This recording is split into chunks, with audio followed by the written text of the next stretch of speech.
Il y a deux façons de pécher, soit par omission, soit par commission.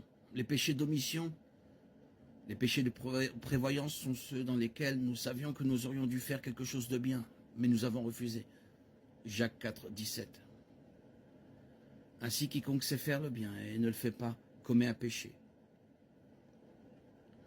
Un péché de prévoyance, c'est un péché que nous commettons par action, que ce soit en pensée, en parole ou en acte. Un péché de commission peut être intentionnel ou non. La prescience n'est pas le problème.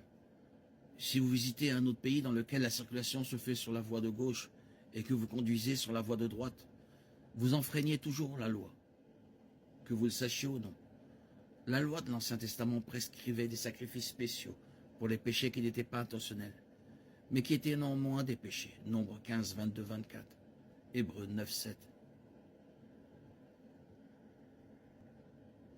Le premier péché de l'humanité était un péché de commission. Dieu a interdit de manger un certain fruit, Genèse 2, 16, 17. Adam et Ève connaissaient le commandement de Dieu et ont quand même désobéi, Genèse 3, 6. Ils ont agi pour commettre un acte pécheur. Lorsque le roi David a commis l'adultère et a fait tuer Uri pour le dissimuler, les deux étaient des péchés commis par commission, 2 Samuel 11.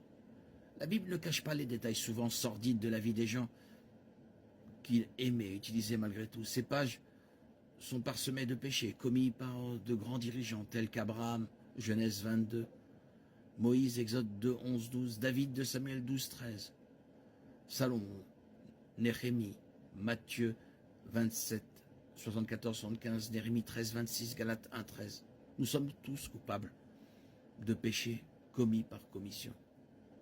Nous commettons tous des péchés intentionnels en agissant d'une manière que Dieu a interdite. Nous commettons également des péchés involontaires dans notre ignorance des normes de Dieu. Acte 3, 17. Notre nature pécheresse nous empêche d'être en communion avec Dieu. Nous pouvons peut-être limiter le nombre de péchés que nous commettons ouvertement, mais nous ne pouvons pas purifier notre cœur. Jésus a dit que ce qui sort de la bouche vient du cœur, et c'est ce qui souille l'homme. Car c'est du cœur que viennent les mauvaises pensées, les meurtres, les adultères, l'impudicité, les vols, les faux témoignages, les calomnies. Matthieu 15, 18, 19. C'est pourquoi nous avons besoin de Jésus. Nous ne pouvons pas nous empêcher de pécher, et en péchant, nous éliminons tout espoir de nous connecter à un Dieu saint. Ce n'est que lorsque nous permettons à la mort et à la résurrection de Christ d'être notre substitut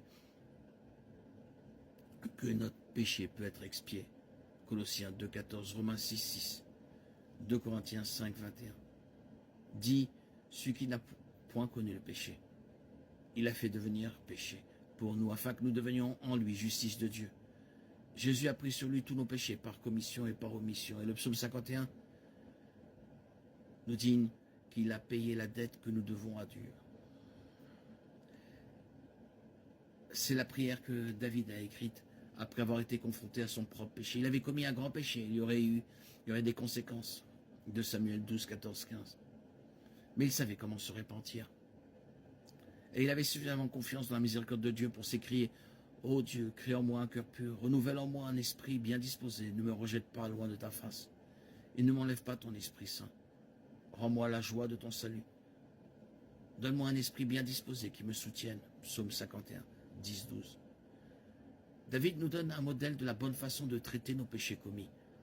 Lorsque nous reconnaissons notre péché contre Dieu, nous pouvons nous tourner vers lui, reconnaître ce péché et demander sa purification. Nous pouvons faire confiance à la puissance du sang versé de Jésus.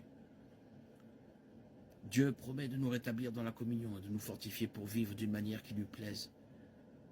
Philippiens 4, 13. Je peux tout par celui qui me fortifie.